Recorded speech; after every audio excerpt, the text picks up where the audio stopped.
Target with PS Parihar channel में आपका स्वागत है। सुबह की इस वीडियो में ऐसी सूचनाएं होती हैं जो विभिन्न समाचार पत्रों पर छाई हुई होती हैं और विद्यार्थियों के लिए आवश्यक होती हैं। तो आइए शुरू करते हैं और देख लेते हैं कि आज के समाचार पत्रों में विद्यार्थी जीवन से संबंधित कौन-कौन सी सूचनाएं हैं। पहली सूचना बीएड को लेकर की है। लिखा बीएड धारक प्राथमिक शिक्षकों की नहीं जाएगी नौकरी। सुप्रीम कोर्ट ने कहा कि 2023 के पहले से हुई भर्तियां रहेंगी कायम। सुप्रीम कोर्ट ने प्राथमिक शिक्षक पद पर भर्ती के लिए बीएड डिग्री धारकों को अयोग्य मानने के 11 अगस्त 2023 के फैसले को स्पष्ट करते हुए कहा है कि फैसले से पहले हुई भर्तियों पर इसका असर नहीं होगा। यानी जिन बीएड डिग्री धारक प्राथमिक शिक्षकों की नियुक्ति फैसला आने से पहले हो चुकी थी और उनकी भर्ती के विज्ञापन में बीएड भी योग्यता में शामिल माना गया था, उन लोगों की नौकरी बनी रहेगी। लेकिन इसके साथ भी एक शर्त यह है कि किसी अदालत से उनकी अयोग्यता के बारे में कोई आदेश नहीं होना चाहिए, कोई मामला नहीं होना चाहिए। सुप्रीम कोर्ट का यह आदेश पूरे देश के लिए है और सुप्रीम कोर्ट ने 11 अगस्त 2023 को देवेश शर्मा मामले में दिए गए फैसले में कहा था प्राथमिक शिक्षक पद पर भर्ती के लिए बीएड डिग्री धारक योग्य नहीं है और कोर्ट ने माना था कि बीटीसी और डीएलएड ही इसके योग्य हैं।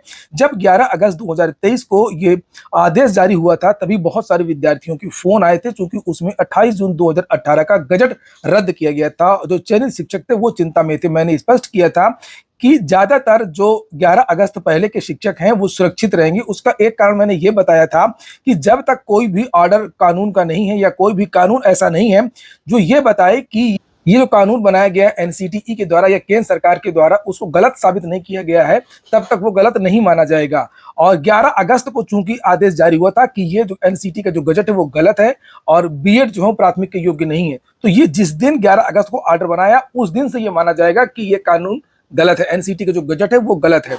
और फाइनली वही हुआ जो बात मैंने अपने चैनल के माध्यम से आप लोगों को बताई थी। और आप लोगों को याद दिला दूं कि अगर आप लोगों ने वीडियो को लाइक ना किया हो तो लाइक अवश्य कर दें, और जो भी नए छात्र हो जिन्होंने चैनल को सब्सक्राइब ना किया हो तो सब्सक्राइब भी कर लें, ताकि आप लोगों को इसी प्रकार की ऑथेंटिक अपडेट से सबसे पहले मिलती रहे। यहाँ पर अगली जो सूचना है वो टीजीटी और पीजीटी को लेकर की है। प्रतियोगी छात्रों ने टीजीटी पीजीटी भर्ती 2022 में पदों की संख्या बढ़ाए जाने की मांग की है। 9 जून 2022 को टीजीटी पीजीटी के 4163 पदों का विज्ञापन जारी किया गया है और जिसके लिए 13,19,000 अभ्यर्थियों ने आवेदन किए हैं। प्रतियोगी छात्र शीतल प्रसाद ओझा का कहना है कि प्रदेश की माध्यमिक शिक्षा मंत्री ने सदन में बयान दिया था कि अशासकीय माध्यमिक विद्यालयों में टीजीटी पीजीटी के तकरीबन 25,000 पद खाली हैं। ऐसे में इन पदों का पुरानी भर्ती में शामिल किया जाना चाहिए। नए शिक्षा सेवा चयन आयोग की और भी खबरें हैं, जैसे लिखा असिस्टेंट प्रोफेसर भर्ती के लिए जून में होगी पदों की गणना। अशासकीय सहायता प्राप्त माध्यमिक विद्यालयों में असिस्टेंट प्रोफेसर के नए पदों पर भर्ती की प्रक्रिया जून के बाद शुरू हो पाएगी। ये नई भर्ती की बात हो रही है। और लिखा शिक्षा सेवा चयन आयोग की नियमावली में प्रावधान किया गया है कि हर साल जून में रिक्त पदों की गणना की जाएगी और जुलाई में पदों का अधियाचन आयोग को भेज दिया जाएगा। इससे पूर्व आयोग को अधियाचन भेजे जाने की कोई समय सीमा निर्धारित नहीं थी। ऐसे में भर्ती को लेकर के अनिश्चितता बनी रहती थी और नियमित रूप से भर्ती न होने के कारण अभ्यर्थी भी परेशान होते थे। उच्च शिक्षा निदेशालय समय समय पर रिक्त पदों की गणना कराता था और इसके बाद भर्ती के लिए उच्चतर शिक्षा सेवा चयन आयोग को अधियाचन भेज दिया जाता था। और अब इस व्यवस्था में बदलाव हो गया है। आयोग की नियमावली में यह प्रावधान किया गया है कि हर साल जून तक शिक्षकों की सेवानिवृत्ति से जो पद खाली होते हैं उच्च शिक्षा निदेशालय उन रिक्त पदों की गणना करेगा और इन पदों पर भर्ती के लिए निदेशालय जुलाई की शुरुआत में शिक्षा सेवा चयन आयोग को अधियाचन भेज देगा। फिलहाल अभ्यर्थियों को अभी पुरानी भर्ती ही पूरा होने का इंतजार है और जिसके लिए 2022 में आवेदन की प्रक्रिया पूरी हो चुकी थी। 1017 पदों के लिए लगभग 1,14,000 विद्यार्थियों ने आवेदन किया था। नए आयोग के इंतजार में भर्ती अटकी हुई है। इन पदों पर अब तक उच्चतर शिक्षा सेवा चयन आयोग के माध्यम से भर्ती होती थी और शिक्षा सेवा चयन आयोग में उच्चतर को समाहित कर दिया गया। ऐसे में पुरानी भर्ती अब नए आयोग के माध्यम से पूरी कराई जाएगी। और लिखा है कि लोकसभा चुनावों के बाद में उम्मीद है कि परीक्षा की जो तिथि है वो घोषित कर दिया जाए। उत्तर प्रदेश लोक सेवा आयोग ने एक वैकेंसी के लिए नोटिफिकेशन भी जारी किया है, जिसके बारे में मैंने कल आप लोगों को जानकारी दी थी। लिखा 4 साल पहले राज्य कृषि सेवा के पदों पर हुई थी भर्ती, खाली रह गए थे 103 पद। एलटी ग्रेड शिक्षक भर्ती में नाहक देरी हो रही है और विद्यार्थियों ने मांग की है जब इतनी देरी हो रही है तो आईसीएमआई में छूट भी दी जाए। समकक्ष अर्हता विवाद के कारण राज्य की इंटर कॉलेज में सहायक अध्यापक एवं प्रवक्ता संवर्ग की भर्ती अटकी हुई है। वीडियो को पूरा देखने की कोशिश करें और आप लोग जो है लाइक अवश्य कर दिया करें। नीचे लिखा शिक्षा निदेशालय से मिले अधियाचन को उत्तर प्रदेश लोक सेवा आयोग समकक्ष अर्हता विवाद के कारण लौटा चुका है। और नीचे लिखा इस तरह से एलटी भर्ती 5 वर्ष, प्रवक्ता भर्ती 3 वर्ष से अधिक समय से लंबित है। कोविड-19 के कारण भी भर्ती प्रभावित हुई है। ऐसे में अभ्यर्थी विज्ञापन आने की प्रतीक्षा में ओवर एज हो गए हैं और अभ्यर्थियों ने मांग की है कि आयु में छूट देने के बाद भर्ती दी जाए, जिससे ओवर एज हो चुके अभ्यर्थियों को अवसर मिल सके। जो टीजीटी पीजीटी की वैकेंसी होती है उसमें अधिकतम आयु नहीं होती है, लेकिन जो लोक सेवा आयोग से भर्ती होती है एलटीजीआईसी की, इसमें जो होती है वो अधिकतम उम्र की सीमा 40 वर्ष, जिस तरीके से सामान्य भर्तियां होती हैं उसी तरीके से इसमें भी अधिकतम आयु होती है। आगे लिखा हुआ है कि शिक्षा निदेशालय ने समकक्ष अर्हता विवाद का निस्तारण करते हुए शासन को प्रस्ताव भेजा था, लेकिन शासन स्तर से कुछ संशोधन के सुझाव दिए जाने के बाद निदेशालय ने संशोधन करते हुए प्रस्ताव पुनः भेजा है। इसके निस्तारण में देरी के कारण भर्ती विज्ञापन में देरी हुई है और ऐसे में प्रतियोगी छात्र प्रतिनिधिमंडल के शीतल प्रसाद ओझा ने मांग की है कि शिक्षा निदेशालय से मिले अधियाचन के क्रम में समकक्ष अर्हता विवाद निस्तारित कर भर्ती का विज्ञापन जल्द से जल्द जारी किया जाए। कोविड-19 के कारण विज्ञापन नहीं आने से ओवर एज हुए अभ्यर्थियों को नए विज्ञापन में आवेदन करने के लिए आयु सीमा में उसी तरीके से छूट दी जानी चाहिए। तो यहाँ पर बताया गया है समकक्ष अर्हता के बारे में। लिखा है कि शिक्षा निदेशालय ने समकक्ष अर्हता विवाद का निस्तारण करते हुए शासन को प्रस्ताव भेजा था कि क्या क्या उसमें बदलाव होने, क्या चीजें हैं, लेकिन शासन स्तर से कुछ संशोधन के सुझाव दिए जाने के बाद निदेशालय ने संशोधन करते हुए प्रस्ताव पुनः भेजा है सरकार को और लिखा है कि इसके निस्तारण में देरी के कारण भर्ती विज्ञापन में देरी हुई है। अगली सूचना है चुनाव आचार संहिता के नाम पर चयन प्रक्रिया ठप होने से युवा में नाराजगी है।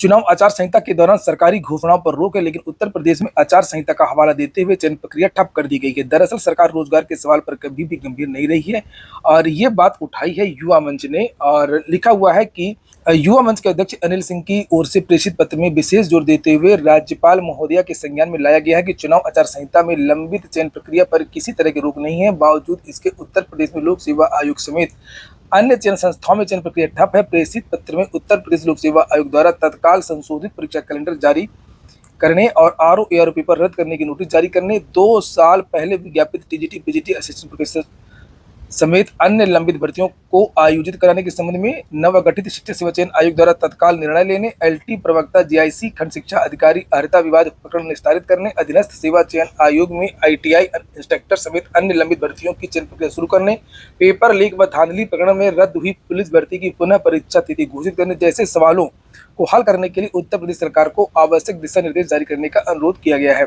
और आगे लिखा है कि आरोप लगाया है कि युवाओं ने चुनाव आचार संहिता लागू होने से पहले प्रदेश में 6 लाख रिक्त पदों को भरने के लिए आवाज उठाई, लेकिन उसको अनसुना कर दिया गया। युवा मंच द्वारा जारी बयान में कहा गया है कि प्रदेश और देश में बेरोजगारी चरम पर है, चयन प्रक्रिया में रिकॉर्ड भ्रष्टाचार है, आम चुनावों के में उपरोक्त सवालों को लेकर के मुहिम चलाई जाएगी। कहा कि गरिमापूर्ण रोजगार सुनिश्चित करना राज्य और सरकार का संवैधानिक दायित्व है। इसको लेकर के अन्य समाचार पत्रों में भी वही सूचनाएं दी गई जिसे आप लोग यहाँ पर देख सकते हैं। और वास्तव में ये बात सही भी है कि चुनाव आचार संहिता में जिन चीजों पर रोक नहीं है उनको भी रोक दिया गया है। आप लोगों ने देखा होगा कि यूपी से पिछली नोटिस कब से नहीं निकली है और सबसे ज्यादा भर्तियों के विज्ञापन और सबसे ज्यादा भर्तियां जो लंबित है वो यूपी में ही लंबित है। यही हाल नए आयोग का भी है, शिक्षा सेवा चयन आयोग का, वो भी आचार संहिता और चुनावों की वजह से पूरी तरीके से ठप है। अगली जो सूचना है वो यूपी टीईटी की है। लिखा है हाईकोर्ट टीईटी 2021 में याचियों को 2 प्रश्नों के ग्रेस मार्क देने का निर्देश है, ये केवल याचियों को मिलेगा। इलाहाबाद हाईकोर्ट ने यूपी टीईटी 2021 के 2 गलत प्रश्नों के एवज में अभ्यर्थी याचियों को ग्रेस मार्क और यूपी टीईटी 2019 के 2 प्रश्नों के लिए याचियों को 1-1 अंक देकर के नए सिरे से परिणाम घोषित करने का निर्देश दिया है। यह आदेश न्यायमूर्ति पीयूष अग्रवाल ने यूपी टीईटी 2021 की अभ्यर्थी ममता यादव एवं 101 अन्य और मुकेश चतुर्वेदी की याचिका पर अधिवक्ता अनुराग अग्रहरी और अन्य को सुनकर के दिया है। कोर्ट ने गत 2 फरवरी को प्रगति अग्रवाल और 15 अन्य सहित 230 अभ्यर्थियों की याचिकाओं और टीईटी 2019 के अखिलेश यादव और 14 अन्य 727 अभ्यर्थियों की याचिकाओं को यही आदेश दिया था। अरे तो बार बार 200-300 की इस तरीके से देना है तो सबको कॉमन नंबर दे देते, जितने भी विद्यार्थी हैं केवल याचियों को ये सब याची लाभ क्या है। और जो बेचारे ईमानदार विद्यार्थी हैं जिनके पास पैसा नहीं है कोर्ट जाने का और जो इस गलत सिस्टम के शिकार हुए हैं उनका क्या होगा। खैर आगे लिखा है याचियों के अधिवक्ता अनुराग अग्रहरी का कहना है कि मोहम्मद रिजवान के केस में जिन प्रश्नों को लेकर के कोर्ट में गलती पाई गई थी और ग्रेस मार्क देने का आदेश हुआ था उन्हीं प्रश्नों को 2021 में शामिल किया गया है और इसलिए याची भी वैसी ही राहत पाने की अधिकार है। सरकार की ओर से कहा गया है कि प्रश्न विशेषज्ञ तय करते हैं और कोर्ट विशेषज्ञ नहीं हो सकती। साथ ही जिन याचियों ने आंसर की पर आपत्ति नहीं की उन्हें राहत पाने का अधिकार ही नहीं, बताइए। और हर परीक्षा में ऐसा ही होता है, 1-2 प्रश्न गलत, 3 प्रश्न गलत, किसी में 10 प्रश्न गलत, किसी में 17 प्रश्न गलत और उसके बाद में में फिर खुला खेल शुरू होता है। याचिला पाने का, अधिवक्ताओं की चांदी होती है, पैसा कलेक्शन होता है और जो बेचारे गरीब छात्र हैं, योग्य छात्र, होनहार छात्र हैं, जो कोर्ट नहीं जा पाते हैं, उनके साथ में अन्याय होता है और वो भर्ती से बाहर हो जाते हैं। अगली जो सूचना है वो अग्निवीर योजना की है। कांग्रेस ने कहा कि अग्निवीर योजना को खत्म कर देंगे और मध्य प्रदेश के शहडोल में एक चुनावी सभा को संबोधित करते हुए कांग्रेस अध्यक्ष राहुल गांधी ने कहा कि यदि इस बार इंडिया गठबंधन सत्ता में आता है तो अग्निवीर योजना को खत्म कर दिया जाएगा। उन्होंने यह भी कहा कि सिर्फ 6 महीने का प्रशिक्षण लेकर कोई अग्निवीर चीनी सैनिकों का सामना नहीं कर सकता है। कांग्रेस नेता ने कहा कि चीनी सैनिकों को 5 साल का प्रशिक्षण दिया जाता है। आप परिणाम समझ सकते हैं, हमारा बेटा शहीद हो जाएगा, फिर हमें बताया जाएगा कि उसे शहीद का दर्जा नहीं मिलेगा क्योंकि वह अग्निवीर है। आपको ना तो कैंटीन की सुविधा मिलेगी, ना ही पेंशन मिलेगी। उन्होंने कहा कि अगर कांग्रेस सत्ता में आई तो अग्निवीर योजना को वो खत्म करेगी। बात तो सही है। और वहीं पर एक और घोषणा कांग्रेस ने जो की है अपनी न्याय योजना में, उसके बारे में लिखा है। पूर्व कांग्रेस अध्यक्ष ने कहा कि हम सुनिश्चित करेंगे कि देश के हर बेरोजगार युवा को पब्लिक और प्राइवेट सेक्टर में 1 साल का प्रशिक्षण मिले। इस दौरान उन्हें भत्ते के रूप में 1 लाख रुपए दिए जाएंगे।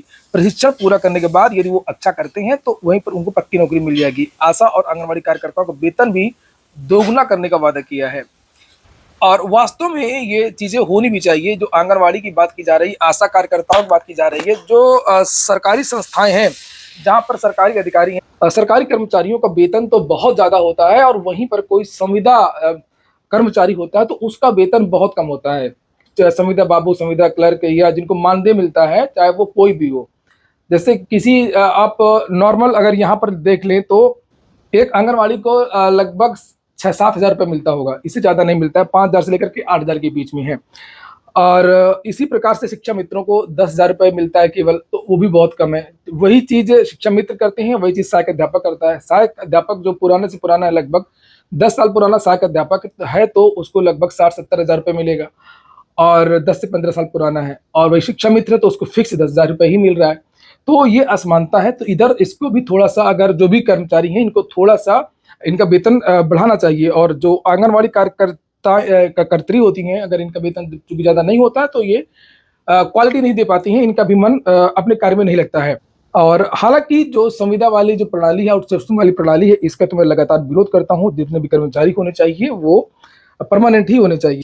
एसएससी ने कुछ परीक्षा की तारीखों को बदल दिया, जिसके बारे में मैंने कल आप लोगों को जानकारी भी दी थी। जेईएसआई सिलेक्शन पोस्ट की भर्ती की नई तिथि जारी कर दी गई है। और ये मेरा टेलीग्राम चैनल है, अगर आप लोगों ने ज्वाइन ना किया हो तो ज्वाइन कर लें। यहाँ पर मैंने एसएससी की जो नई भर्ती आई है CHSL, उसका नोटिफिकेशन डाल दिया है, तो आप लोग जाकर के नोटिफिकेशन देख लें। एसएससी CHSL यानी कंबाइंड हायर सेकेंडरी लेवल का नोटिफिकेशन कल शाम को जारी हो गया है, जिसे आप लोग यहाँ पर देख सकते हैं। और इसमें पूरी तारीखें वगैरह लिखी हैं कि कब से इसके आवेदन शुरू होंगे। तो आवेदन इसके 8 अप्रैल से लेकर के 7 मई तक इसके आवेदन होंगे। और भी बहुत सारी जानकारियां दी गई हैं। इसके कब तक करेक्शन वगैरह होगा, इसका जो टियर फर्स्ट होगा CBT वो कब होगा, जून जुलाई में होगा। और टियर सेकेंड है उसके बारे में बाद में जानकारी दी जाएगी।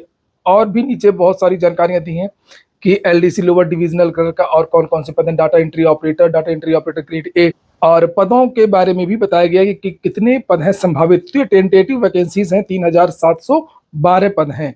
तो इसकी योग्यता आप देख ही सकते हैं, 10+2 यानी इंटरमीडिएट मांगी गई है। और पदों की संख्या 3712 है और भी बहुत सारी चीज़ें दी गई हैं।